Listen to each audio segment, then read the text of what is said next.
Well, there may soon be a solution to the growing problem of COVID-19 variants. The University of Cape Town will begin clinical trials of a new broad-based vaccine this month.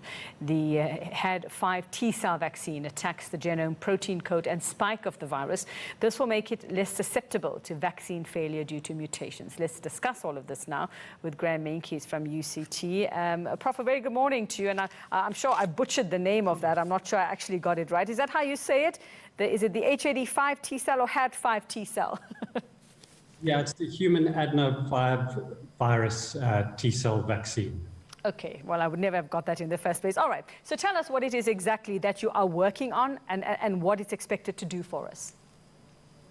So our research team at the University of Cape Town is going to be commencing a phase 1 clinical trial of this novel vaccine candidate that has been developed by Immunity Bio, which is a company in the United States. They've already started trials in the United States. They've done a phase 1 trial there. Phase 1 trials are early development. So we first do phase 1 trials, and then if the vaccine is shown to be safe and generate immune responses in phase 1 trials, we'd move on to phase 2 and 3 towards registration. What's important about this vaccine candidate and what makes it different to the ones that we've been hearing about in the news over the last few months, there are two important differences. The one is that unlike the other vaccines which expose a single protein from the COVID virus or the SARS-CoV-2 virus to the immune system, this exposes two proteins. So in addition to the spike protein, it also contains the nuclear capsid protein. So that you can just immediately get the picture that it results in a broader immune response to the virus if someone is exposed to the virus after receiving the vaccine. And secondly, it's specifically designed to enhance the T-cell response to the virus. And so in addition to the antibody response, you get a strong T-cell response. And those two adaptations to the vaccine, the hope is, and this is why we do clinical trials to see that this is the reality in the clinical situation, the hope is that it will result in a broader immune response that is more readily able to cover variants that currently exist or may emerge in the future, and a potentially more durable, longer-lasting immune response. So in terms of variants, Prof, are you working now with the sort of different variants that we've seen emerge around the world to actually make this, or when we say broad-based, is this going to be able to sort of deal with any kind of mutation or variant in the coming months or years? Yeah, I mean, that would, you know, the issue really is that a lot of the mutations that result in the variants emerging occur in the spike protein. And so the spike is particularly prone to mutations, and that's where the changes that give rise to the variants really occur. And all of the vaccines that are currently, coming to use through the phase 3 trials, almost all of them target only the spike protein, whereas this contains the nuclear capsid protein as well.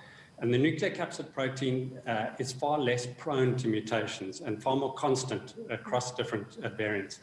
And so the hope is that with this vaccine, you would achieve an immune response that's able to cover potential variants because it's targeting what we call a conserved or a part of the virus that tends to be less prone to mutations.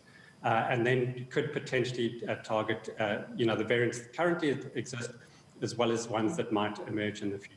So if and when this vaccine, when these trials are done, when it's deemed to be okay for us to use, will it replace the vaccines we are seeing now being used, or will it be used in people who've only been identified to be carrying the variant of this virus? No, look, I mean, we use vaccines in people before they get infected to prevent infection and disease. So it would be broadly used. One very important message that I want to bring out is that the current vaccines that we have, like the Johnson & Johnson vaccine that is going to be used in healthcare workers now, are very effective at preventing severe disease, hospitalization and death due to COVID. And when I myself am eligible to get a vaccine as a healthcare worker, I will certainly go forward and get that vaccine.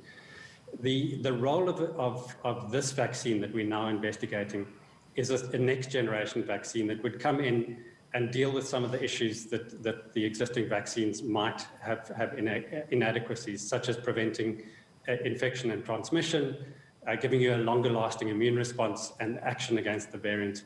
And it might be that when this vaccine, if it's shown to be safe and effective through the development process, that it might be used as a booster to the existing vaccines. That's one role that we could potentially see. But we first need to go through the process of seeing as a standalone, is it safe and is it effective in preventing COVID?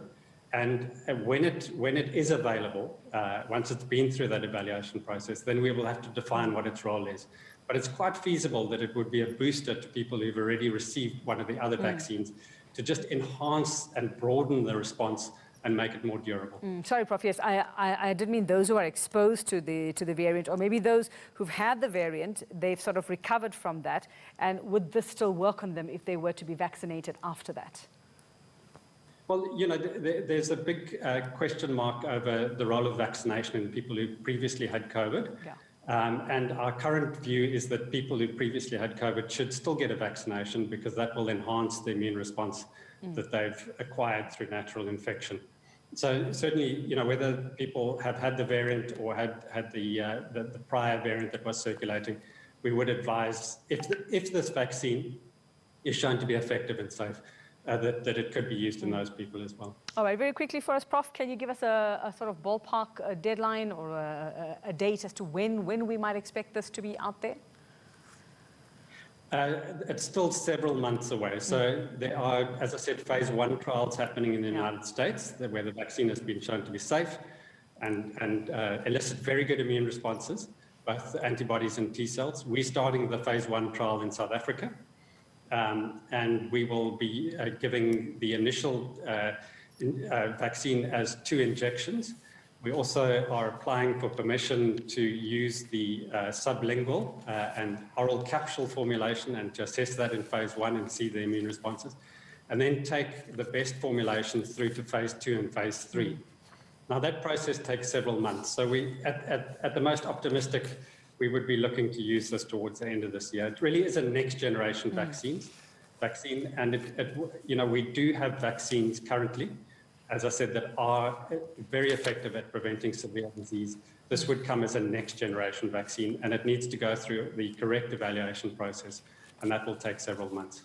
Thanks very much, Professor Graeme Meintjies there from UCT. Still to come here on Today, Teacher Union SATU calling on government